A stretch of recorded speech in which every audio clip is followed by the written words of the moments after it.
আতিক যুক্ত হচ্ছেন আমাদের সঙ্গে। আতিক, এই মহাসড়কে যানজট কতটা দীর্ঘ হয়েছে, যাত্রীদের কতটা ভোগান্তির মধ্যে পড়তে হচ্ছে জানাবেন।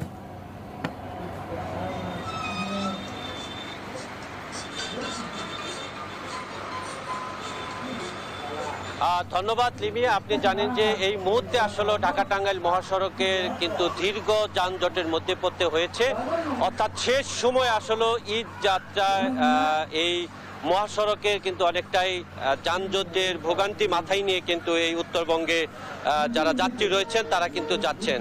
অর্থাৎ আজ দিবাগত রাত থেকেই মূলত এই যানজটের সৃষ্টি হয়েছে এবং বিশেষ করে পুলিশ প্রশাসন তারা বলছেন যে বঙ্গবন্ধু সেতুর পূর্ব থেকে কয়েকটি যানবাহন গাড়ি বিকল হয় এবং বিকল হওয়ার পরের থেকেই মূলত এই যানজটের কারণ হয়েছে এবং আপনি দেখতেই পাচ্ছেন যে এখনো কিন্তু লম্বা